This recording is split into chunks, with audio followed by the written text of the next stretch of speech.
The weight nobody sees. You went to bed exhausted last night. Not from running a marathon, not from working a double shift, just from existing inside a normal Tuesday. And somewhere in the quiet, a thought slipped in. Why does everything feel like so much more for me? That question has a real answer, and it is not what you have been told. The lived experience. You walk into a room and you feel the tension before anyone speaks. You notice the small shift in your friend's voice before they say they are fine. You leave a conversation and replay it for hours, not because you are anxious, but because your brain is still processing what happened. Fluorescent lights feel aggressive. Loud restaurants feel like sensory weather. And when someone you love is hurting, you do not just empathize with it. You carry it home in your body. At work, you give everything. But by Thursday afternoon, you feel like something inside you has been wrung. And the hardest part is this.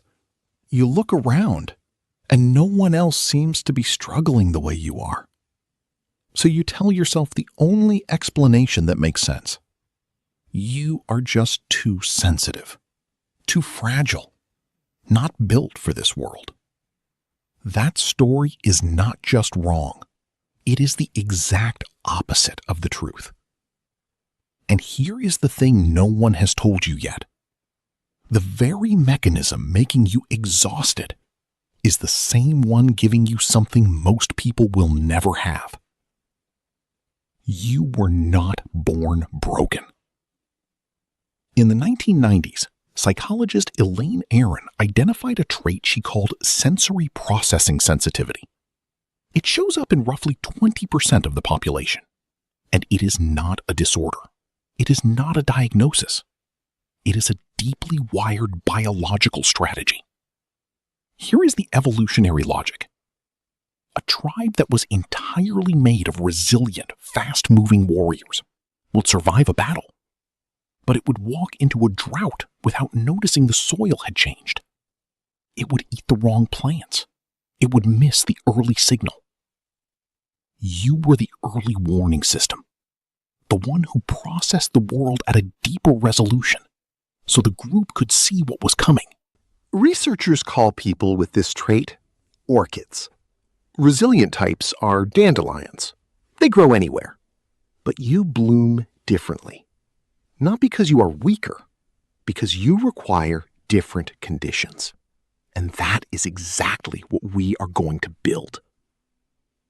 What is actually happening in your brain? Your brain does something called deeper cognitive processing.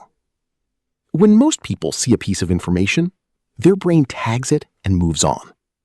Your brain pauses. It cross-references. It connects it to memory, emotion, context, meaning. It looks for what lies underneath the surface. Think of it like two different cameras. Most people record life in 720p. Clean, fast, functional. Your nervous system records in 8K. Every texture, every shadow, every subtle shift in tone. The detail is extraordinary, but it comes at a cost. More data requires more processing power. And when the world around you is loud, chaotic, or emotionally charged, your system does not have a filter to reduce the input. Neuroscientists call this a reduced latent inhibition. Your brain lets more in because it was designed to miss less. The result is systemic overload. Not weakness, not drama, physics. You were running high-resolution software in a world designed for standard definition. That is not a character flaw. That is an engineering mismatch. But here is what the research also shows. In the right environment, that same depth of processing produces insight, creativity, and emotional intelligence that the 720p brain simply cannot access. Psychologists call this vantage sensitivity.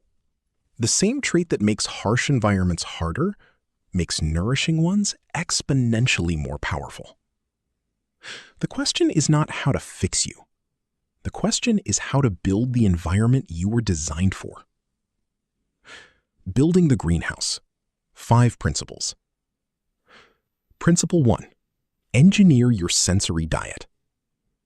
Your nervous system consumes sensory input the way your body consumes food. Junk input creates inflammation. Clean input restores capacity. Occupational therapists use the term sensory diet to describe the intentional management of what your nervous system takes in. Start by auditing the inputs that deplete you. The open plan office, the constant notifications, the background noise you stopped noticing because it was always there. Then protect against them. Noise-canceling headphones are not a social withdrawal. They are personal protective equipment for a system built to absorb everything. Then nourish deliberately. Natural light, the complexity of a tree's branches, the sound of rain, the pressure of a weighted blanket. These are not luxuries. They are calibration tools that signal safety to your nervous system. Why it works. Beauty and natural patterns activate your parasympathetic nervous system, the branch responsible for rest and recovery. You are not pampering yourself. You are resetting the baseline. Principle 2. Identify your restorative niche. Environmental psychology describes a restorative niche as a physical space that allows your nervous system to idle. It does not need to be beautiful. It needs to be quiet and yours.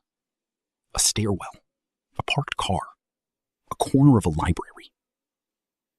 The rule is simple. When you feel the fog of overstimulation beginning, you do not push through. You are an orchid, highly sensitive to environment, capable of extraordinary depth in the right conditions. The greenhouse is not a retreat from the world. It is the infrastructure that makes you functional in it. Sensory inputs managed, emotional boundaries held, recovery built into the day, not left to accident. When your greenhouse is intact, you do not just survive a difficult conversation. You see into it with a clarity most people cannot access. You do not just notice the world. You metabolize it into something useful. That is not fragility dressed up as strength. That is your actual design. One last thought.